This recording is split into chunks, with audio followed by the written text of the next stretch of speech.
Welcome to Press B to Cancel. I am Palsh 109 and I am here to talk about eggs. Wait, no, that's not right. Okay, let's try this again. How's it going, guys? I'm here with Sick Jake. You want to say hi, Jake? Hi, Jake. Thank you. And we also have Werewolf. Howdy. And we have GP from the Retro Therapy. Farm fresh as always. Don't listen to the lies. It's not always fresh. Okay, but anyways. So we're here to talk about Castlevania today. We're going to touch on the evolution of Castlevania, not so much and give you a history of it, but we just want to touch on a couple key points and just kind of get a little feel for what everybody here is doing. What was going through their head when they were playing it as a kid, maybe as an adult, anytime. So we'll just jump right in here because I don't know where to start. I love Castlevania as a series. I was just obsessed with it as a kid. I went on fan sites when I was a teenager and just discovering as much as I could about the lore of anything like that could be remotely linked to it.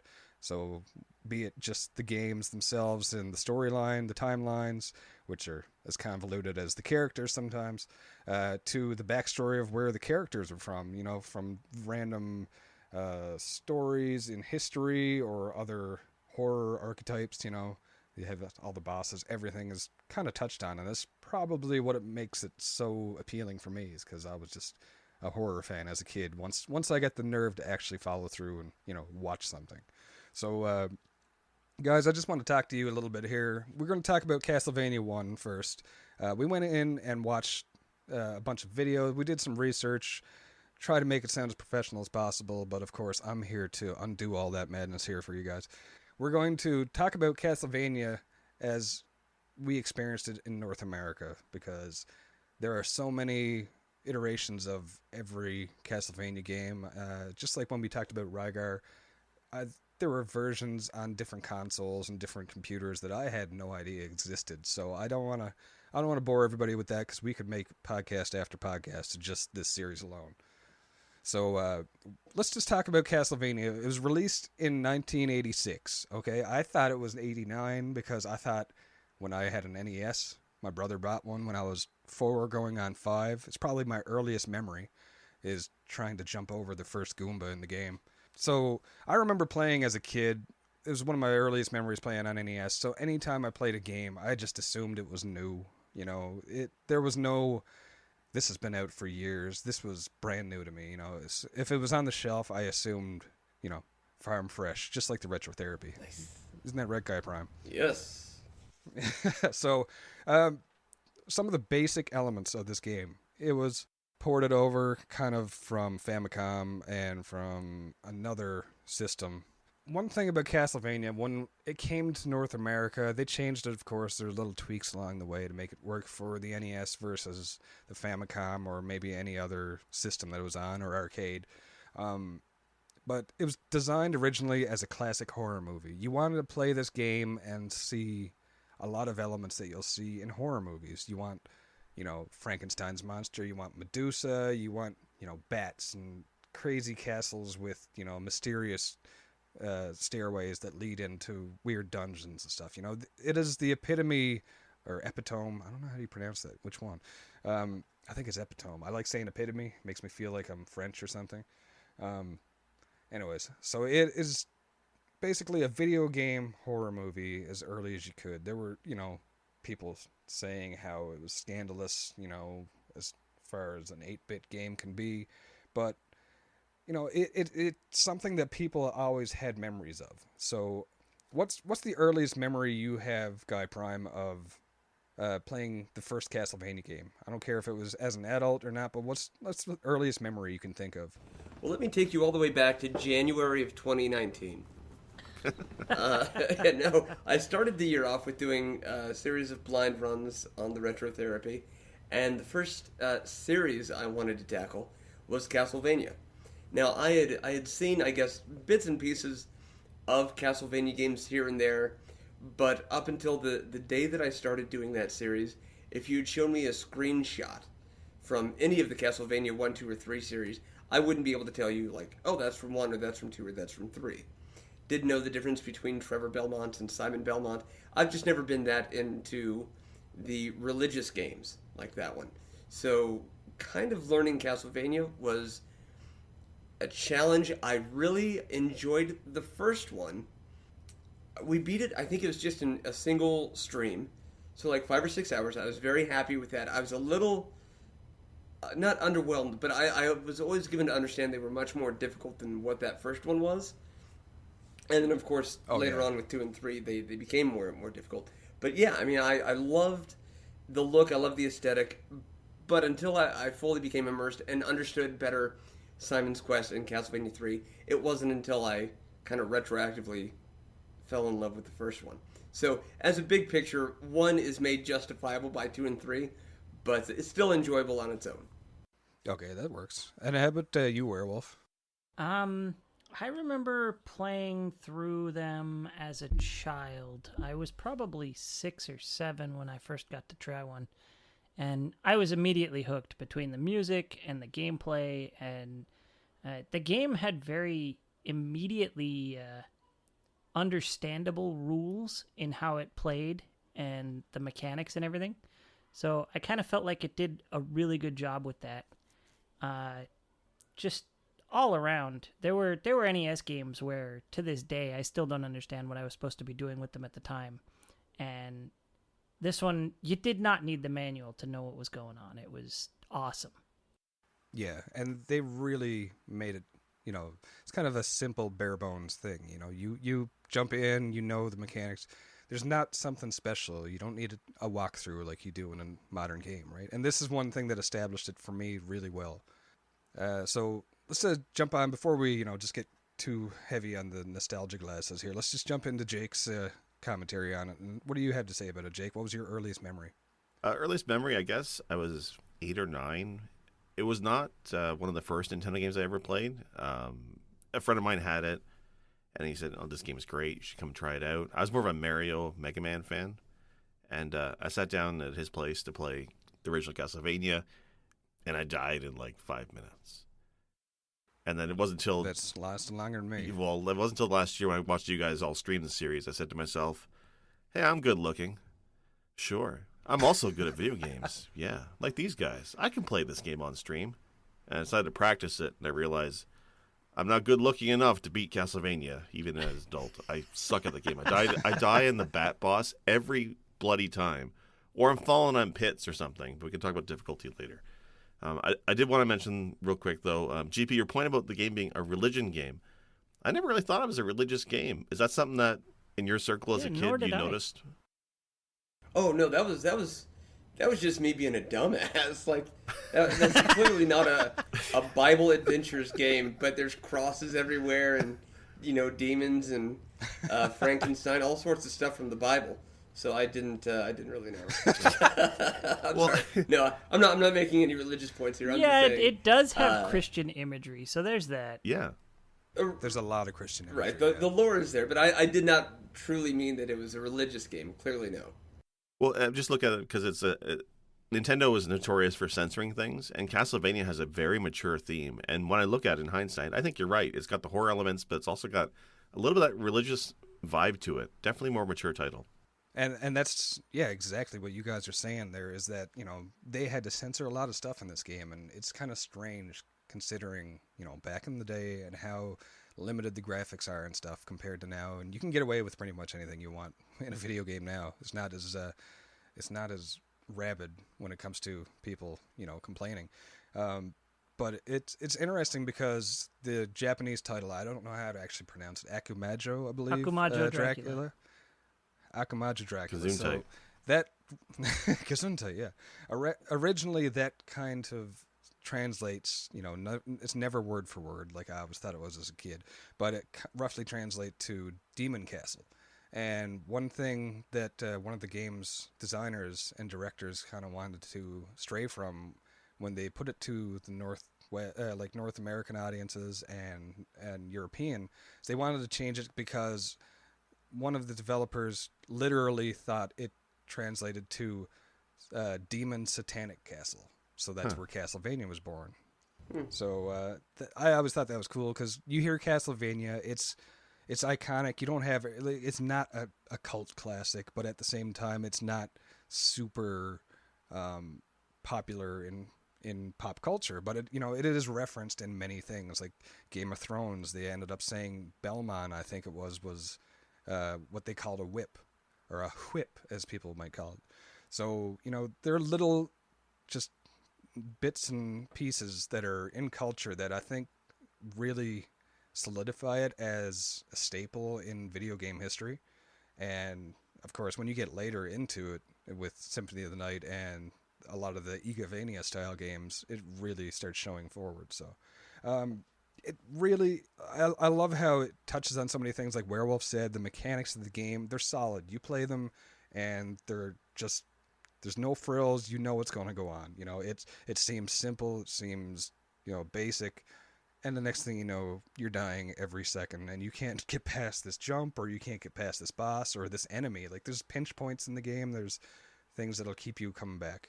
So it takes practice. Those jumps, though, I mean, mention that for a second. Like Castlevania I think, is most well known for its, we'll call it, unique method of jumping and movement for a character. Right? And when you compare it to the later Castlevanias like Symphony of the Night with the slides and hops, and it's amazing. But the original Castlevania games are really unforgiving on those jumps and controls.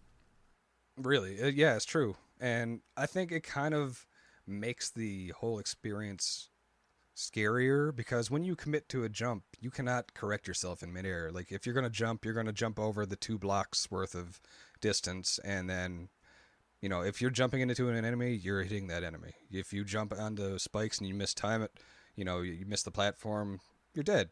So there's that stress that the game gives you. It doesn't rely so much on the graphics, because it's an 8-bit game. There's only so much you could do. But I think they did amazingly well, because so many enemies are just easily identifiable. When you're fighting Medusa, this is obviously a giant head with snakes, There's obviously, this is Frankenstein's monster, or this is a vampire, this is a skeleton. Everything reads really well, right, Werewolf? Yeah, with as primitive as all the pixel art is in that game, and you look at Castlevania 1 versus Castlevania 3, it's essentially more primitive looking than Castlevania 2 and 3, because they learned how to step up the artwork in those games. When you compare 3 versus 1, at a cursory glance, they do look a lot alike, but in Castlevania 1, a lot of it is very simplistic, and everything still reads really easily for just about anything. You know exactly what the item is, what the monster is, what the creature is, whatever have you, the background, all of it. It all is immediately understandable and translates into something that we go, yeah, I get that. Yeah, you don't hit a brick in the wall and a piece of meat falls out and say, what is that? You're like, oh my god, wall chicken or wall meat. Right. Well, but I think that's one of the aspects of the game that they really truly adapted well from, real life. Just finding random bits of meat inside the wall. This is true. And then I do want to say, I feel like with the first Castlevania, they accomplished more with less than just about any other video game franchise I can think of, outside of maybe the original Metroid. But if you, as Werewolf was saying, if you go and you look at how well everything has translated and kind of how well it's aged, and I can speak to that because I just did a blind run earlier this year. You're right. You know what you're looking at. You understand the rules. It's that left to right platformer, and I feel like this game, along with Ninja Gaiden, really introduced try not to get hit because you will go flying far back. You know what I mean? Yeah. Like the recoil from getting hit is just, I think I died more to that than anything else in that first run through. Definitely. And what comes down to it is it creates an extra level of atmosphere. So, this is meant to be a horror game, a horror movie is what they were aiming for. It's not just the graphics. They have spooky music. Like the music, it has a lot of minors. I can't get into the theory because I don't understand it, but it feels kind of creepy. It puts you on edge. So it's just another level that makes you think, oh crap. If you see a pit, you kind of dread it because am I going to make this? How about Jake? Anything you have to add on to that one? I mean, not just the graphics. I mean, the graphics are definitely amazing. When you compare it to other earlier NES titles, like you guys mentioned, they did so much with so little. But on top of that is also the music. It's atmospheric, but is it Vampire Killer started in Castlevania 1, I believe? But like the soundtrack is one of the best in the NES. Period. Yeah, and that's probably what attracted me the most. I was a budding musician, and the music is iconic.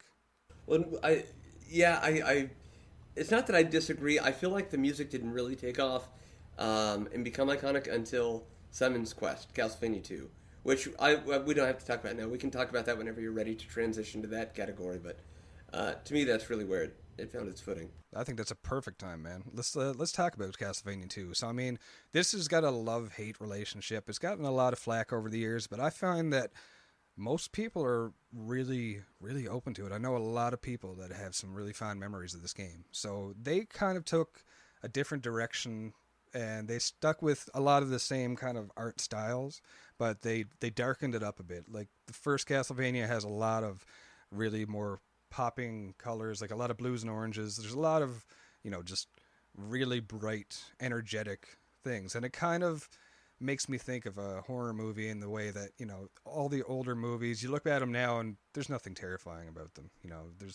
There's nothing scary about the original, werewolf or the original Dracula or Frankenstein's monster.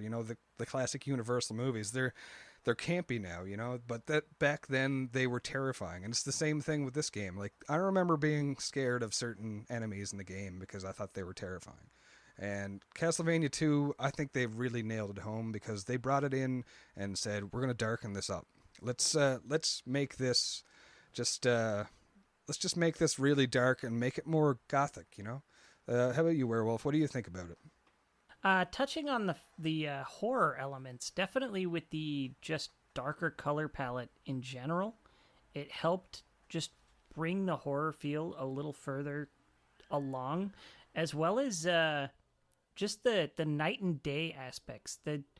As a child playing through this game, the stress that came with nighttime happening. All of a sudden, everything was much darker. All the enemies were twice as hard. I think in some cases they switched up their AI and moved faster. Forgive me if that's not the case. It's been a while since I've played. Oh, no, that's definitely it. It's even still, when I fire that game up, it's just, oh God, it's nighttime crap. Especially when your health bar is low. And when you make it through the night and the sun arises once again, there's just such a feeling of relief. Sometimes to the point where you let your guard down and end up failing almost immediately as soon as the sun rises because you've been so on edge throughout the whole night.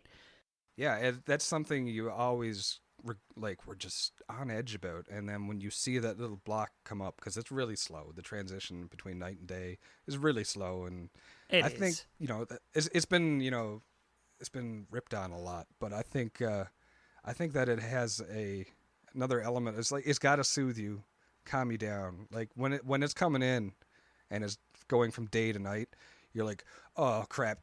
Your blood pressure raises. The hair on your arm stands up because you're in town, and the next thing you know, you're no longer safe. So there's some extra horror element to it. So it's like committing to that jump in the first one. It's just another way that they add the horror, and I think that is an amazing mechanic. As annoying as it can be, it is definitely something that makes the game what it is.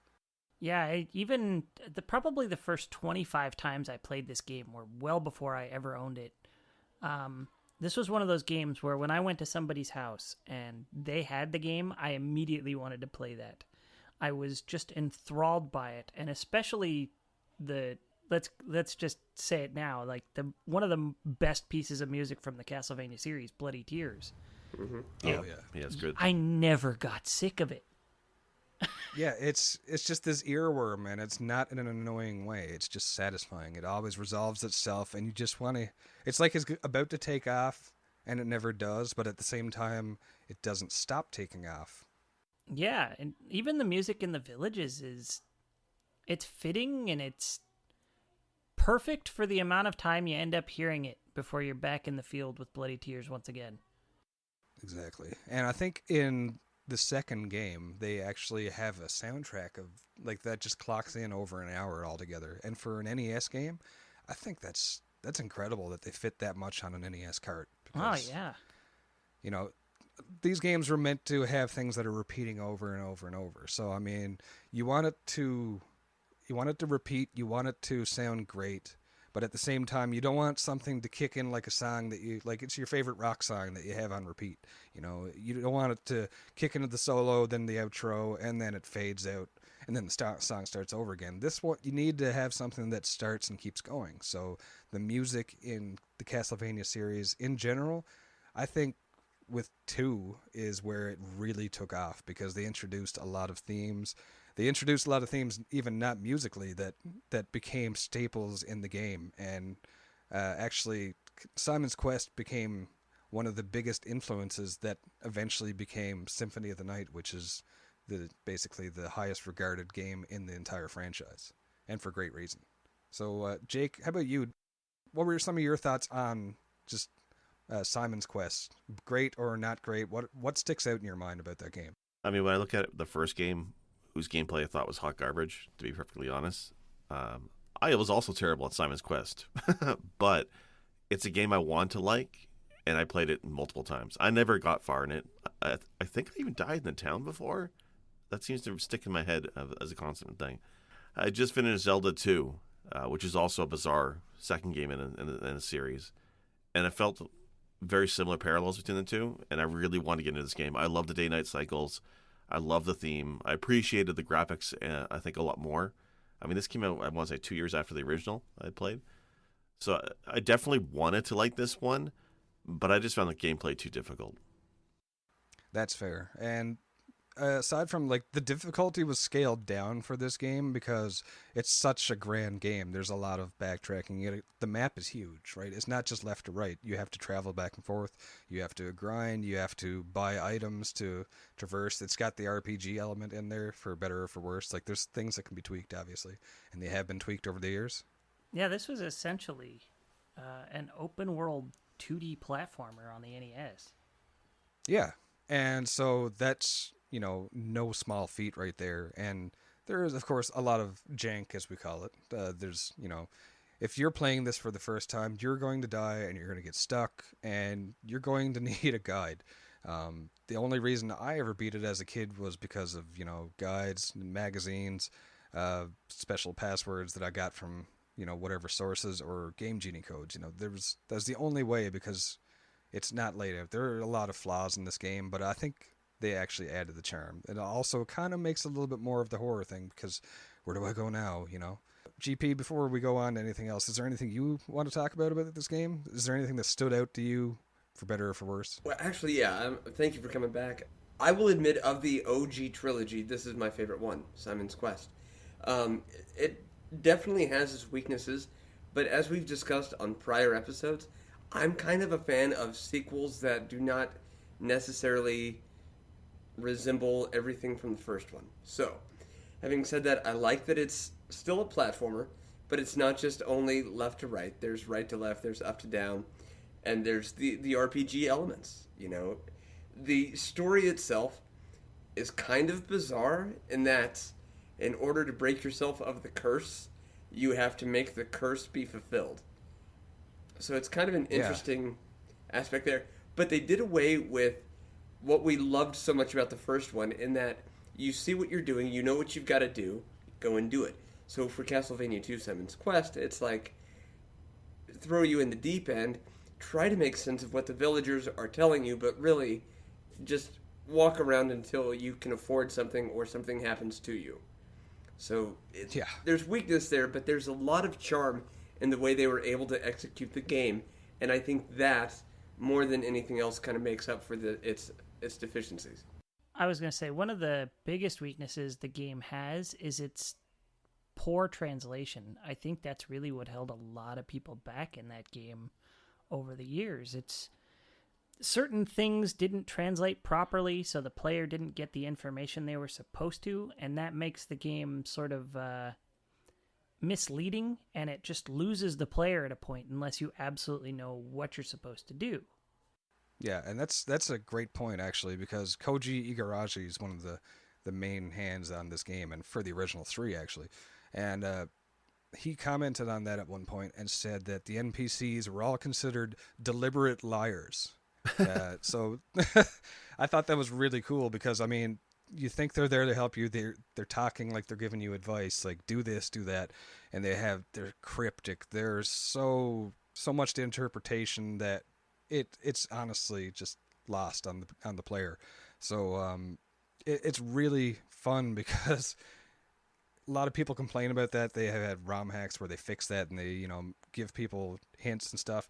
It's really something that you could look at it as another element to make it more horrific because you get lost. You're not sure what's going to happen next. So I actually, when I found out that was intentional, that they are deliberate liars, I thought that was great because it's just like, okay, we didn't have walkthroughs in the games. You don't have tutorials in these games. So when you're given this hint and then that hint is really just like a MacGuffin, red herring, it doesn't lead to anything. I think it's really cool because at one point you're like, okay, I'm going to check these guys and see if this one sells me something good. I need this. I obviously need this. I'm going to talk to this one. This one says I need to trade a red or not a red, or a red crystal for a blue one or whatever order it is. And then you talk to somebody else and says, bang your head off Deborah's cliff, which literally meant that you were supposed to equip a certain item and duck on the end of a cliff until a tornado takes you away. I mean, this is extra fantasy to it. It's not just the horror movie stuff. It becomes a lot more gothic and dark. There's more Christian elements in there. There's a lot more religious allegory in there. And then it adds another layer. And I feel like they were trying to get something. They might have missed the mark, but they also realized this is what we like and we're going to improve on it.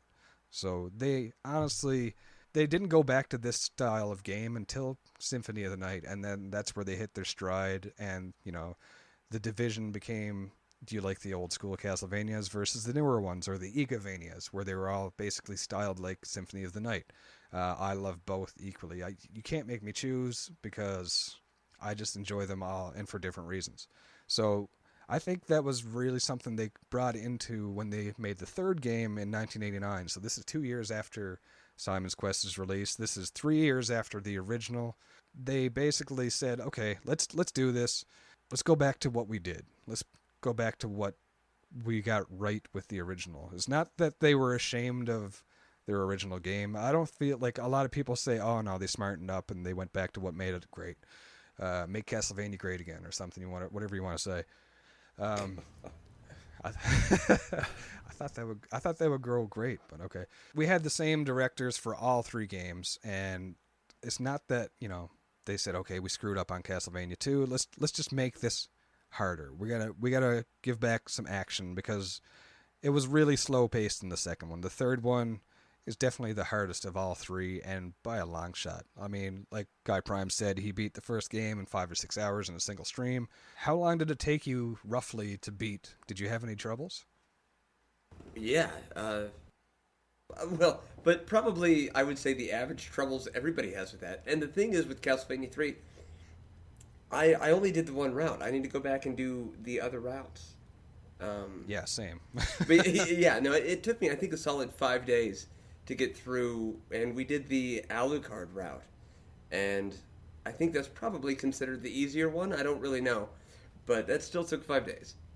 Yeah, and that's the thing. There's multiple routes in this game. Like, so they made it less linear, even though it was a linear game. Like, you go left to right, you go right to left, but you have a choice. In between levels, you have a choice of where you actually can go. You can go to the clock tower versus a swamp, or there's different people you can play as instead of just the whip-wielding Belmont, which is Trevor in this case.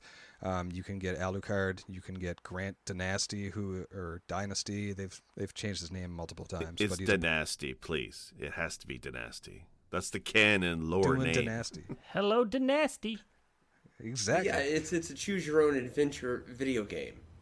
Yeah, with ridiculous hard levels in it. So Yeah, no, and I feel like what they did is they, instead of just taking Castlevania 2 and adding all the great things from Castlevania 2 plus Castlevania 1 and getting Castlevania 3, it's like they multiplied it. They took everything that was great with 2 and multiplied it by 1. Well, hold on, okay. So numerically that doesn't make sense, but I think you guys get my point. Yeah, definitely. I feel like 3 is the sum of the best parts from 2 and 1. And I like that. I really like that because I look at them as, like Werewolf mentioned, the graphics were a lot more tighter when they came out with 3. The first one very simplified. You could tell. I mean, everything's still based on tiles. You can jump over. I think it's 2 tiles width. You have to be careful. You have the same mechanic where you can't jump and adjust your direction, which is actually it's kind of a thing of realism if you think about it. How well can you jump and squiggle around in the air before you land in real life? I'm not really good at it. I haven't tried, not since I was like 6. So I always wondered how the games did it and made it look so easy. I bet you could if somebody was chasing you with like a Medusa head.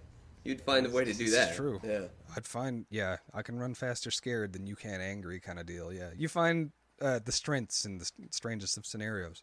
I touched on the horror element of the first one and the second one, and I think that they made into the third a different one. They made the difficulty part of what you feared in this game.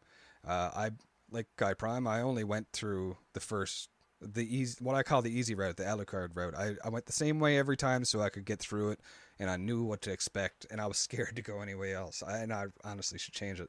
But I really like it because the graphics, again, Werewolf said that they were, they polished them. They were still tile-based, but there's more detail, there's more background, there's more color. It's not just like the oranges and reds. Like they still have a lot of the orange and reds. The palettes seem to be the same, but there's more detail behind them. A lot of green in this one. A lot more green. It's yeah, different spin on it.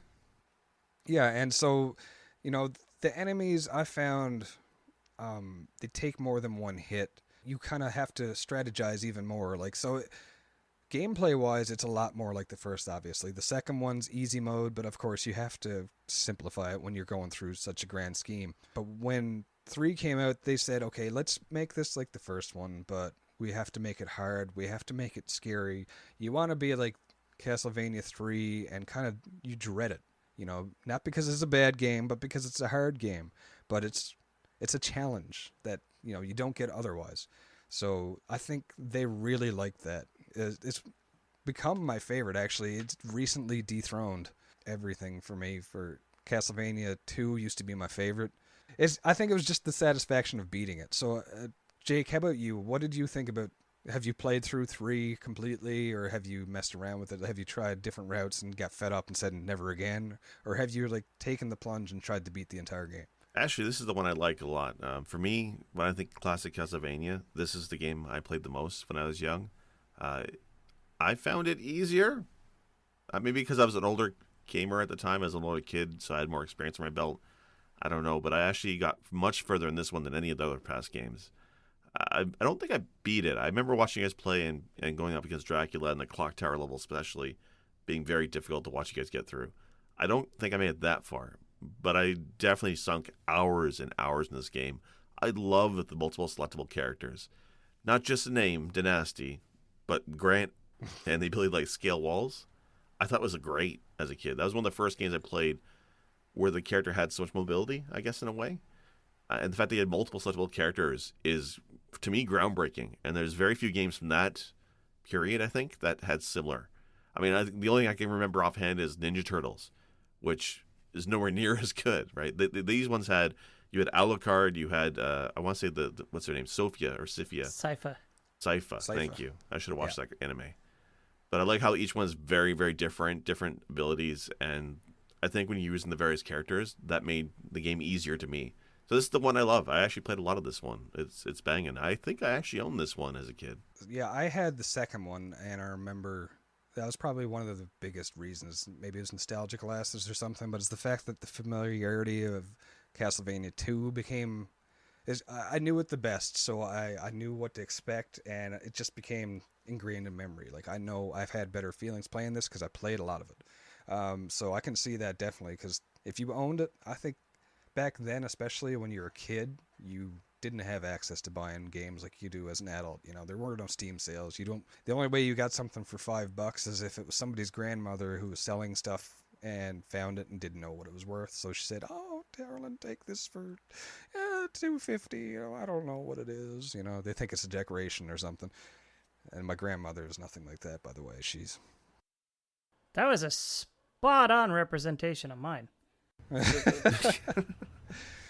nobody could jump around buying games like that. So, if you owned it, I think you kind of have a soft spot for it, some part, unless it's, Battletoads, because then you're just like, no. Screw Battletoads.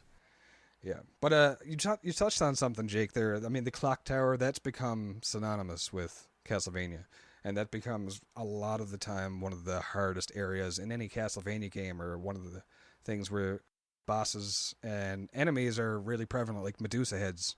Yeah, let's just talk a little bit more about this, because again, like I said, the horror element becomes difficulty in this one. They've established the artwork. They've established the music in the second one, like they introduce more music, especially for the second one. The third one has amazing music, and there's new songs, and there's even some songs that are reminiscent of Bloody Tears and Vampire Killer, and just as iconic. And I kind of regret that. Not that I have anything to do with it, but I kind of just disappointed with the fact that some of them didn't become such staples as the other two. They established a lot, so by now this is a finely greased machine. We've got stuff to go with here. So what's something that stood out for you, Jake, there? I just want to ask you. Well, I mean, one of the standouts besides the characters, the selectable characters, and the overall theme is just what set this game apart for the rest of the series. But what I really love is that the producer, Koji Iga, I guess, he later left Konami and he did a Kickstarter for another series of games called Bloodstained. And they did a retro throwback version of that game that came out a couple years ago. And it's a carbon copy of Castlevania 3. Like right down to the 4 selectable characters, the spellcaster, all that stuff. It's fantastic to play that. And that's what got me to play Castlevania 3 not too long ago, is I love Bloodstained so much and that style of gameplay with multiple characters and the theme. I went back to Castlevania 3. Like the influence that game had on other series is just outstanding. Oh, that's exactly the point. Now, it was Bloodstained. I've watched it, and I know exactly what you're talking about, but I haven't played it, and I want to. Curse of the Moon, yeah? Yeah, that's the one. Yes. One quick question about that, because I'm not familiar with it enough to weigh in on it, besides the fact that it looks amazing, and yeah, carbon copy in the best way. Like, it's an homage completely to it. It's not trying to rip into it, like a parody. We've got a system here. Let's work with it. That's what they did. Was it as ridiculously hard as 3? No, it's actually quite a bit more accessible. Probably maybe because of the generous continue system. The power-up's a little bit more on the powerful side, a little bit easier to get through. It's still a challenging game, especially for somebody like myself. I'm not the greatest at these kind of games, but I found it a lot easier than Castlevania 3. But it's got the same physics style, the same kind of gameplay feel to it, so it can be quite difficult, but very generous on the extra lives. Oh, that's great. I like to hear that. Makes me want to play it even more now, actually, because I'm not as fearful. Yeah, it's a fantastic game to go back and play. And it's just like Castlevania 3 was great. Let's make more of that, like 20 years later. Yeah. Okay, so just before anything goes further, this is a current game. Like, this was only released last year. So if you want to check it out, it's on Steam and probably the PlayStation 4 and Xbox One. I'm not sure. It's on everything. But if you have... It's on everything? Yeah. Okay, so in that case, really check out Bloodstained. Just look up both games. They're both worth checking out. So if you want to support... Because these are indie games as well, too. So there's not this, like I said, Kickstarter campaign, brand new, and it's based off of the love of this franchise. Like, it's a spiritual successor in the greatest way, because it's the same director. It's like the same developer who's known for making these games has said, hey, I want to make this because I miss it, and I think we can do something great. So definitely check these out. I don't want to spend too much time on this one because we're talking about Castlevania. Sorry, Werewolf. Let's go into what you got to think about 3. Well, just before we get back to Castlevania 3, talking about Curse of the Moon, I do have to wonder how much Igarashi was involved with that, because I do know that game was developed by Inti Creates. And that's right. That's not his studio. But I feel like they're a good company, and they're going in the right direction with what they're doing for the most part. Back to Castlevania 3. I'm pretty sure this was the first Castlevania I beat as a kid. And wow. I don't think I've really sat down and played it since then. So when I threw it in my NES to give it another shot this week, I was blown away by a few things. First off, when I first put the game in, the first level, totally misleading. It makes you feel like it's going to be more of the same following Castlevania 1. And then you get to the second level, and, if you choose to go to the clock tower, you head up, you find Grant. And immediately, the game is turned on its head. You have Grant, and not only are you not going to a new level, you can play as a new character who moves so much faster, has so much maneuverability in so many ways. He's much weaker, but the fact that he can crawl on walls and ceilings, and it's a fluid transition. You don't have to just jump on a wall and then get off the wall before you can go on the ceiling or whatever. I thought that was amazing, but the fact that you have to actually backtrack down through the second level after you get Grant. Oh, really? I didn't even remember that. So, like I said, I went the Alucard. I was blown away. You were retreading a level backwards, which was just crazy to me. And then from there, you start going through and, you take paths and you can trade out characters for other characters when you come across them or whatever. But the game just plays so different from the first one. The first level does not do the game justice. If you only ever played the first level of Castlevania 3, you would think it was no different from Castlevania 1. And Exactly. It's kind of unfortunate, but at the same time, I feel like it did a good job of bringing in people who did love the first Castlevania. When they sit down to play this one, they're like, okay, cool, I'm into this.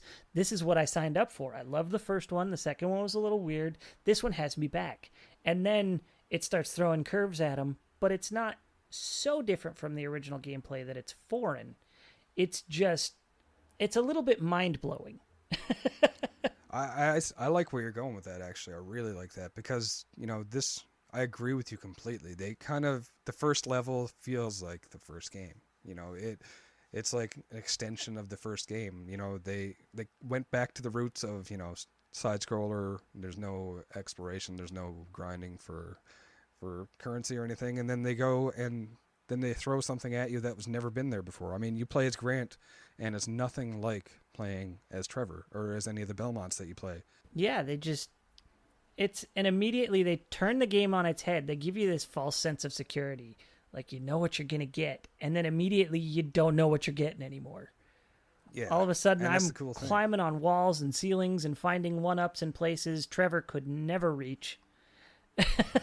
Yeah, there are special like candles in the game that you can only reach with specific characters, and I think that was really cool. They made it replayable in a way that I don't think was ever done before, because you have not only do you have multiple paths that you can take, you have different ways to go about it.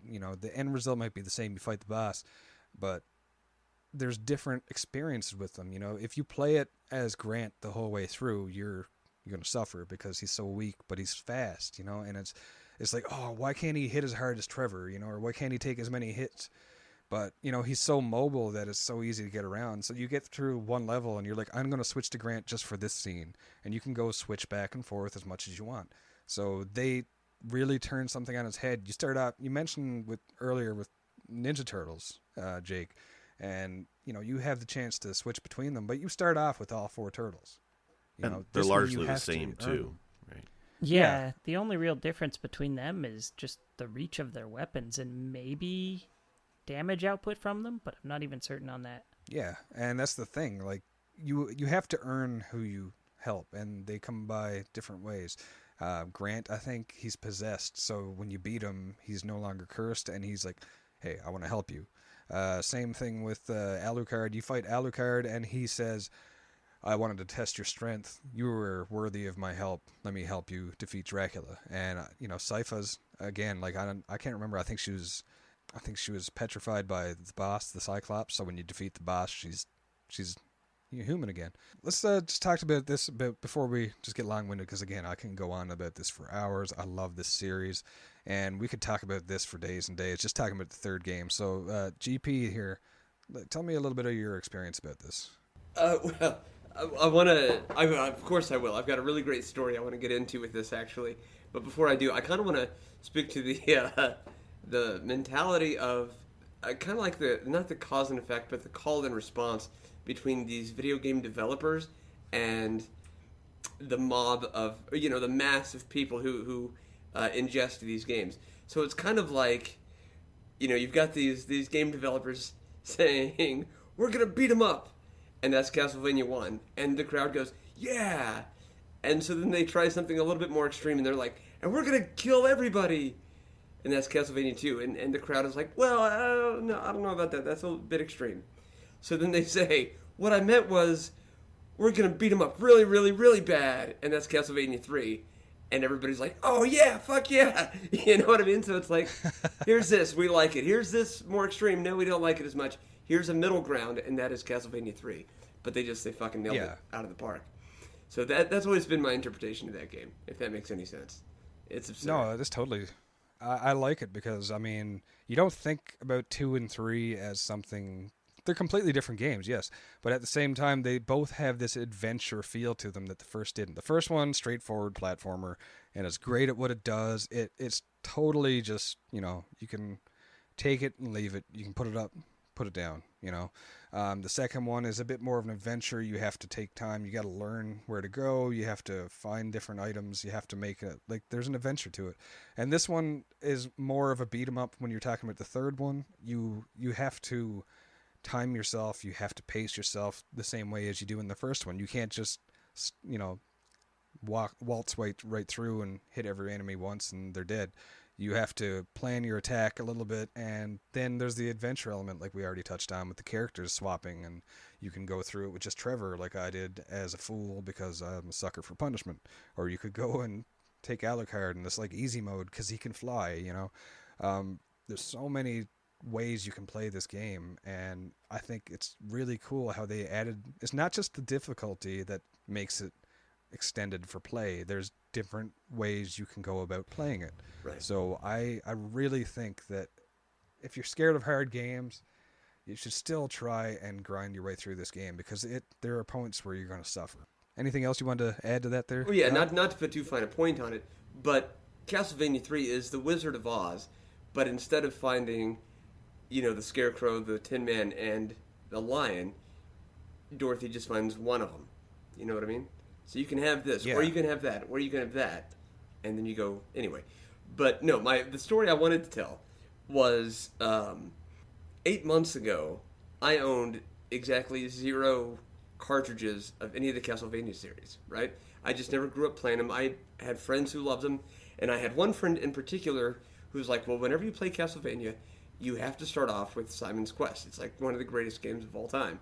So anyway, fast forward to this past Christmas holiday, my fiance 8-Bit Beatrix and I took our kids. We drove around all these different states just searching for video games, and I ended up collecting all 3 Castlevanias from a single pawn shop where I went in and I haggled with the guy, and I got him down to a pretty decent price. And then I went out to tell 8-Bit, I'm like, I don't know, do we want to buy these 3 games for this amount? She goes, well, let me go talk to him. So I roll my eyes, get back in the car. She goes in and comes back out with all 3 games. She got Castlevanias 1, 2, and 3. I think it was for $34. Wow. And I'm assuming she had to show some nip. I don't know. But I find it best not to ask her those things. But she came through. Ignorance is bliss. Yes, in this case, yes. So anyway, fast forward to the next time I bring up my Wii, my Nintendo Wii, and it turns out I've had Castlevanias 1, 2, 3, and 4 downloaded on there for years. I just never got around to playing them. Yeah, so that was my story I had to tell. Thank you. Well, that's great because, now you can feel like you got your money's worth and then some because, the money you saved on those carts you already spent on the digital copies, I guess. Right, yeah, so all the money for the carts plus a titty, and that's nice. All right, so guys, just let's close up here now. We've already talked about this for a good while. Anything you want to talk about in closing before we end this bad boy? No, I kind of like. I'm trying to think back what the reception was, like the reviews were for Castlevania 2 versus 3. I know 2 is regarded not necessarily. I mean, a lot of people love it. There's a lot of good fans who think that's the best of the series. There's a lot of people who don't like it. It's got that sequelitis problem that a lot of series do have. And I want to say that 2 had poor enough reviews, or not maybe not poor, but average 6 out of 10, 5 out of 10 reviews, that Koji kind of went back to the formula. Had to go back with 3 and revisit the original game, I guess. And that's why I think the first level kind of opens up the way that it does. I mean, yeah, he definitely breaks away into new territory, but I think he wanted to really hammer home, like, hey, this is the original style Castlevania. This is not Simon's Quest 2. Like, I know I've read in interviews that 3 was his favorite of the series, if I'm not wrong.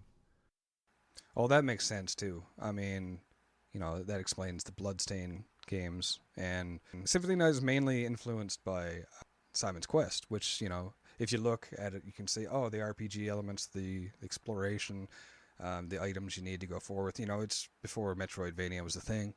It helped become what it was. It's part of the evolution. But 3, being his favorite, I think that's really interesting to me because, he spawned the Icavanias, as they call them, the original Metroidvanias. So I think it's amazing how all of these games, as similar and as different as they can be, were all integral to what the franchise has become and what other games have been spawned because of it.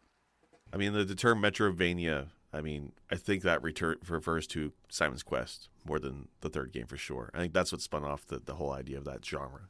2 definitely has its place in history as an influence for sure. Yeah. So, there's better for worse. They took aspects out of 2 that people liked and it became, just a hit. So it's great. Werewolf, how about you? You got anything in closing you want to talk about the series in general? Not particularly, just that after all these years, I still really enjoy the originals, the classic Castlevanias, more so as an adult than I did as a teenager, because once Symphony of the Night rolled around, I was on board for the Igavanias entirely, and I couldn't get enough of them. And after a while, they did get kind of stale, and yet for some reason, the classic style Castlevanias, when I get to play a new one that I haven't before, I'm still in love with it. Yeah, that's fair. I don't know exactly what you're talking about. It did get stale. Some of the Game Boy Advance games were all the Metroidvania, Igavania style, and they did get a little bit repetitive. But I still ate them up. I love them, but I think that the aging of the original games is a lot cleaner than those ones because they're simpler. They have established rules and boundaries with like the jumps and the mechanics of the game, the delay whenever you hit the whip.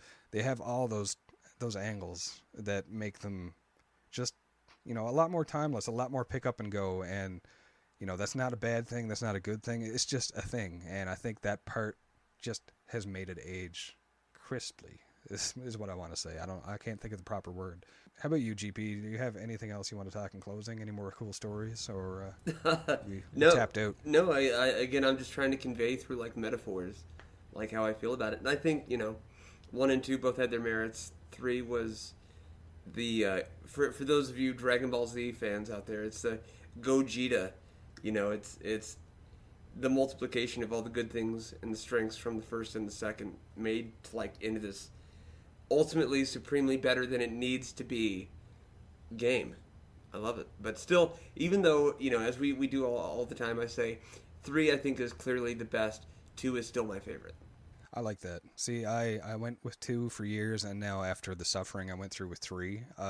3 has become like close to my heart. I really enjoy it. How about you, Werewolf? For all its shortcomings, 2 is my go-to if I have a chance to play one of them. It's different, but it still plays like the classic games. And like I said, I just never get sick of Bloody Tears. Yeah, I can't blame you there. All right, and Jake, you mentioned how you like 3 the most. No, I appreciate number 2 for what it offers as an influence to other games and other series. But yeah, I think 3 is the clear-cut winner for me. It's the one I played the most. It's the one I enjoyed the most. And that multiple character select is just amazing. It's amazing to see like the evolution. I love it. Without the first one, we wouldn't have the second one. Without the second one, we wouldn't have the third one. The third one obviously really resembles the first. It's just the way they own up to each other after a while. It's great. So guys, thanks for hanging out with us there. In closing, this has been Press B to Cancel, and been great. It's been great to host through talking about one of my favorite series of all time. Let's talk about how we can find everybody here, part of the cast here. Jake, where can I find you outside of this podcast? I'm on Twitch and the Twitters. Sick Jake. There might be a K in there. I forget. So how about you, Werewolf? You can find me on Twitch, oftentimes being a silly bastard, or on Twitter at Werewolf, WAREWULFF. Perfect. Thank you very much. And how about you, Guy Prime of the Retro Therapy? Well, yeah, when I'm not hanging out with you bros, I am on Twitter, Instagram, Twitch, obviously, and then we got some stuff going up on YouTube. And Palsh, before we say goodbye, I have to commend you. Your enthusiasm for this series is totally infectious, and I love just hearing you talk about it. So thank you for gracing us with that. Well done. Thank you. I'm a kid in a candy store when it comes to this series. Yeah, very cool. All right. Thank you. Well, you can find me, Palsh109, at Twitch. So it's twitch.tv/Palsh109. That's PALSH 109. All right. Well, thank you, everybody. So this has been Press B to Cancel, and we hope to see you again. Thank you for listening in, and keep mashing that B button. This episode brought to you by Speak and Spell Model 43. Special thanks for music go to Arthur the Ancient, found on SoundCloud, or The Last Ancient on YouTube. For more episodes, please visit our website, pressbtocancel.com. As well, feel free to like or subscribe at Apple iTunes, Google Podcasts, or anywhere else you like to listen to your favorite shows. As always, thank you. This has been Press B to cancel.